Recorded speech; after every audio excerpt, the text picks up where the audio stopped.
प्यारे बच्चों, इस ऑनलाइन कक्षा में आपका हार्दिक स्वागत और अभिनंदन है।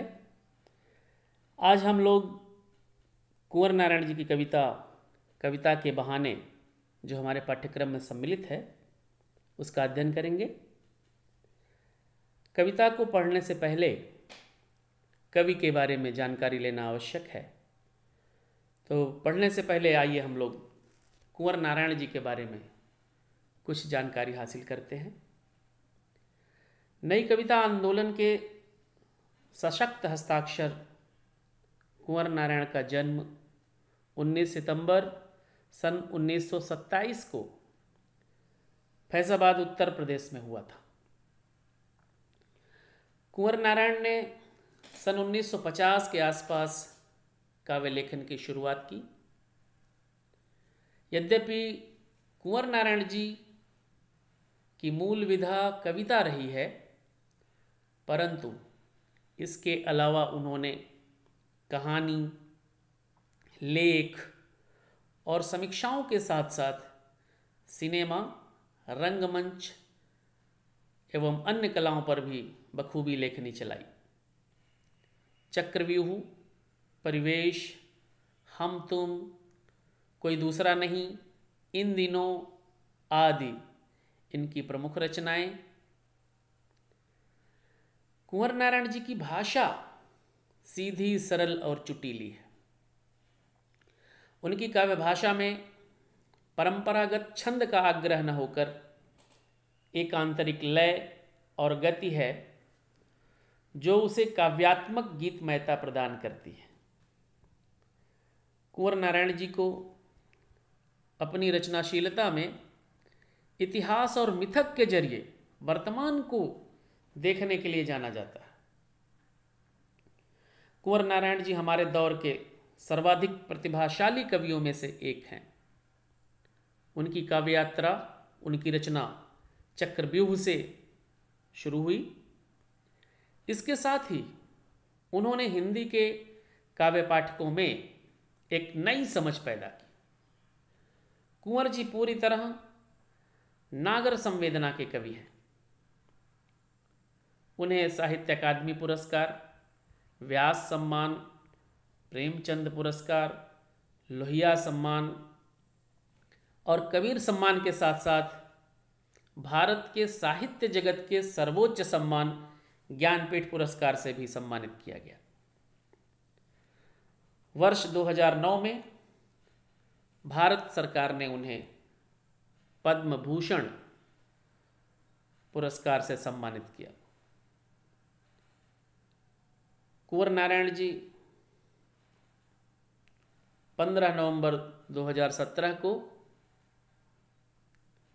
दिल्ली में बीमार पड़े और वहीं उन्होंने अंतिम सांस ली। हमारे पाठ्यक्रम में जो कविता हम लोग पढ़ने जा रहे हैं, कविता के बहाने, यह कविता कवि कुंवर नारायण जी के काव्य संग्रह इन दिनों से ली गई है। इन दिनों इनकी काव्य रचना है, वहीं से संग्रहित है, ये वहीं से संकलित है हमारी कविता जो हम पढ़ने जा रहे हैं।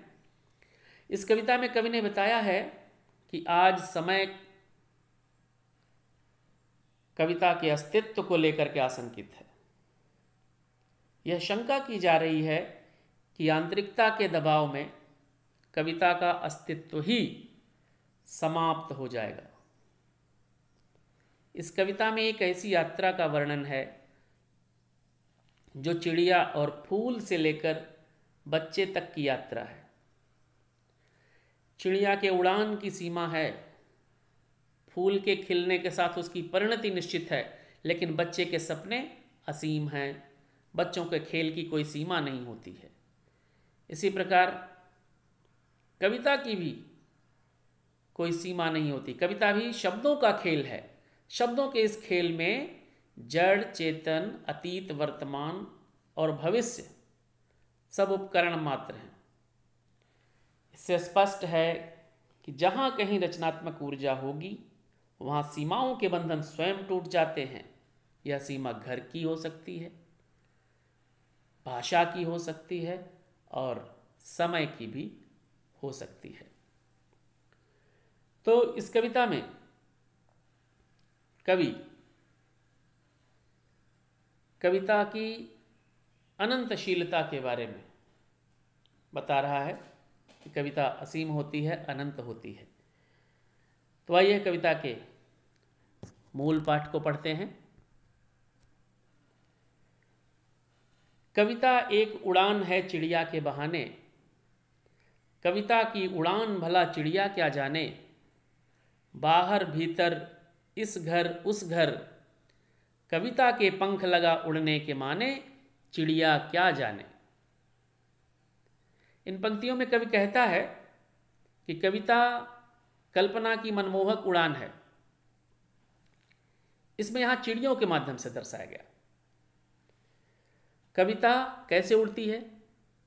कविता कल्पना के पंखों के सहारे चिड़ियों के समान दूर दूर तक ऊंची उड़ान भरती है,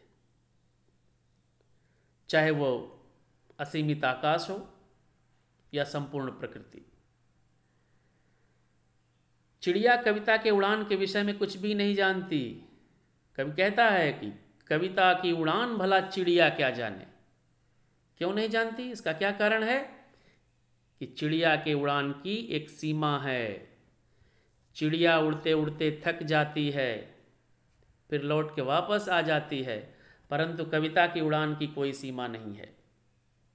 कविता की उड़ान असीम है, शाश्वत है, काल से परे है।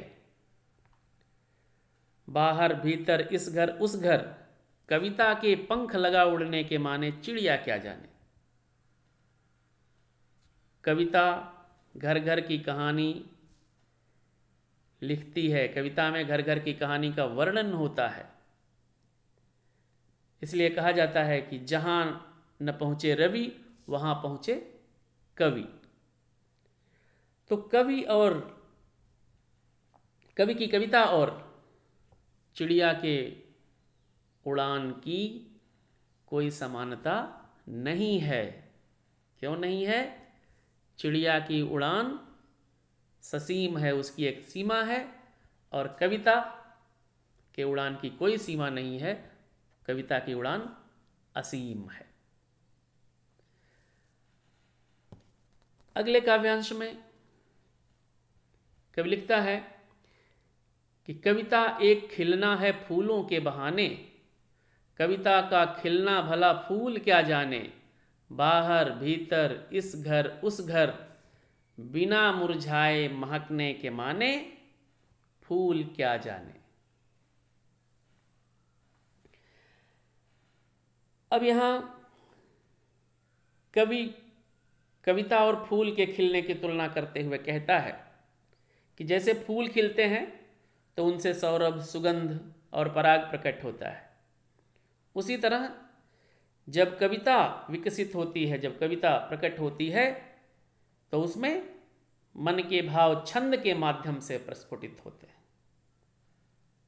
उसमें भी रस होता है, उसमें भी भाव होता है। यहां कविता की समानता फूल से की गई है, परंतु दोनों में समानता नहीं हो सकती। क्यों नहीं हो सकती? कवि को कहना पड़ा कि कविता का खिलना भला फूल क्या जाने। क्यों नहीं जानता?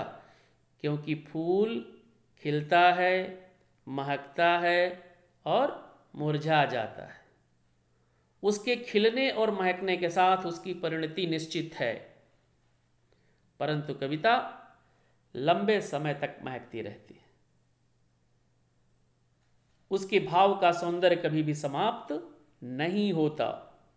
वह अनंत काल तक मानव को आनंदित करती रहती है। कविता के माध्यम से जीवन मूल्य पीढ़ी दर पीढ़ी चलते रहते हैं, बिना मुरझाए महकने के माने। ये लाक्षणिक प्रयोग है, लक्षण शब्द शक्ति का प्रयोग यहां।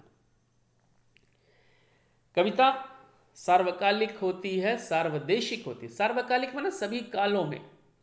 आप देखिए कितने महाकाव्य ऐसे हैं जो बड़े प्राचीन काल में रचे गए। रामायण, महाभारत, या दूसरी भाषाओं के महाकाव्य देख लीजिए, नाटकों को देख लीजिए, शेक्सपियर के नाटक को देख लीजिए, इनकी रचना बड़े पुराने ज़माने में हुई, परंतु आज भी उसी चाव से पढ़ी जाती है और पाठक को उसी तरह से आनंदित करती है। कविता सार्वदेशिक भी होती है। सार्वदेशिक मतलब किसी स्थान विशेष में लिखी गई कविता, ऐसा नहीं कि उसी स्थान या उसी देश की कविता। हमारे यहाँ की रचनाएं 7 समुंदर पार विदेशों में पढ़ी जा रही हैं, विदेशों की रचनाएं हमारे देश में पढ़ी जा रही हैं। उनकी कविताएं, उनकी रचनाएं, ये क्या है?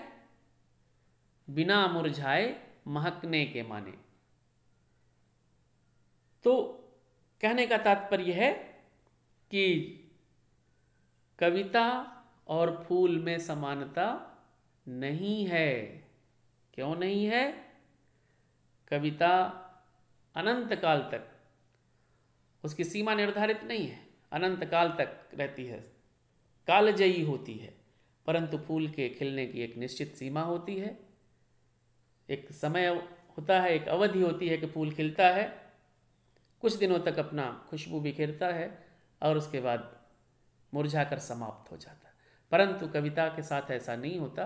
कविता अनंत काल तक सबको आनंदित करती रहती है, सबको प्रसन्न करती रहती है।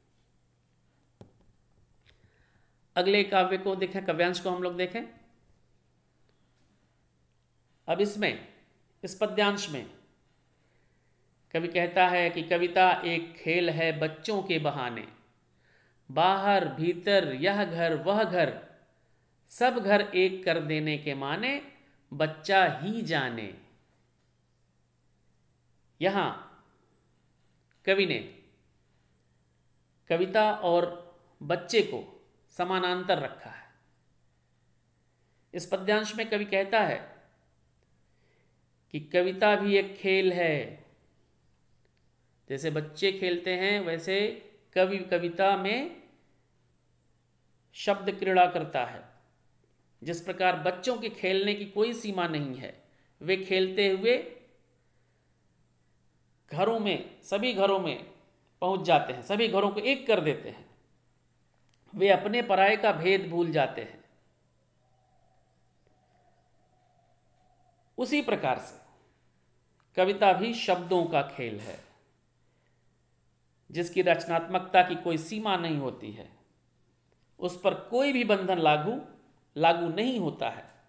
वह सारे बंधन समाप्त करके बिना किसी भेदभाव के सबको आनंदित करती है और सब में एक जैसे अपनत्व की अनुभूति करती है।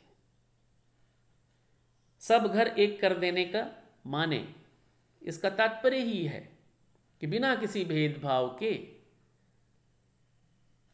सबके साथ अपनत्व की अनुभूति करना। तो यहां बच्चे को और कविता को, दोनों को एक साथ समानांतर रखा गया। क्यों? क्योंकि बच्चों के सपने असीम हैं, कविता भी असीम है। बच्चों की कल्पना की उड़ान अनंत है, कविता के कल्पना की उड़ान अनंत है। इसी आप अगले पाठ में, आगे पाठ में देखेंगे कि उमाशंकर जोशी जी, जिन्होंने लिखा है छोटा मेरा खेत, वो कविता के बारे में ही कहते हैं कि रोपाई क्षण भर की, कटाई अनंतता की, और लुटते रहने से जरा भी कम नहीं होती। तो कविता अनंत काल तक, शाश्वत समय तक, शाश्वत वर्षों तक समाप्त नहीं होती है। उसके भाव का सौंदर्य बना रहता है। वो उसी तरह से सबको रसानुभूति कराती है, आनंद की अनुभूति कराती है।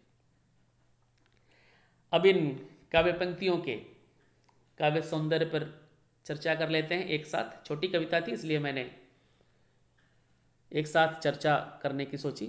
तो आइए इसके काव्य सौंदर्य पर दृष्टिपात करते हैं। भाव पक्ष, चिड़िया की उड़ान और फूल के खिलने की कविता, खिलने से कविता की तुलना की गई है। कवि ने चिड़िया की उड़ान को ससीम और फूल के खिलने की सीमा बताकर कविता के उड़ान की महिमा गाई है और बच्चों से कविता को समानांतर रखा है। कविता और बच्चे को समानांतर, बच्चों के खेल को समानांतर रखा है। शिल्प सौंदर्य को देखें। काव्यांश की भाषा अत्यंत सरल, सुगम और प्रवाहमयी है। हमने देखा कि कविता पढ़ते समय हमें कठिन शब्द दिखे नहीं कि जिनके लिए हमको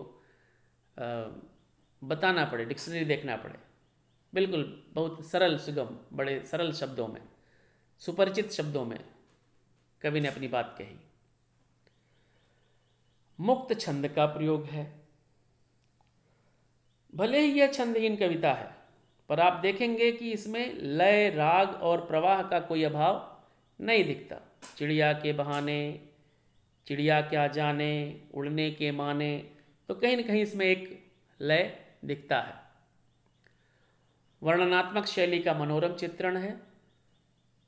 कविता में चिड़िया के उड़ने का, फूल के खिलने का, बच्चों के खेलने का सुंदर चित्रण कवि ने किया है। शांत रस का सम्यक प्रयोग है। चिड़िया क्या जाने, फूल क्या जाने, इस तरह से कहने में प्रश्न जैसा पूछा जाता है, इसलिए प्रश्न अलंकार है। और इसमें मानवीकरण अलंकार का भी पुट दिखता है। चिड़िया और फूल से मानव की तरह ज्ञान की अपेक्षा की गई है, क्योंकि फूल क्या जाने, चिड़िया क्या जाने, ऐसा लिखा है इसमें। बाहर भीतर, इस घर उस घर में रौ की आवृत्ति से अनुप्रास अलंकार है। चिड़ियों के उड़ने, फूलों के खिलने और बच्चों के खेलने में दृश्य बिंब का सुंदर प्रयोग है। फूल के खिलने में यहाँ एक घ्राण बिंब भी आता है। फूल खिलेगा तो उसकी सुगंध प्रसरित होगी, तो यहाँ घ्राण बिंब भी परिलक्षित होता है। तो प्यारे बच्चों, हम लोगों ने कविता के बहाने इस कविता का अध्ययन किया और इसके प्रश्नों पर हम आगे चर्चा करेंगे। आज की कक्षा को यहीं विराम देते हैं। कक्षा में उपस्थित होने के लिए आपको बहुत बहुत धन्यवाद।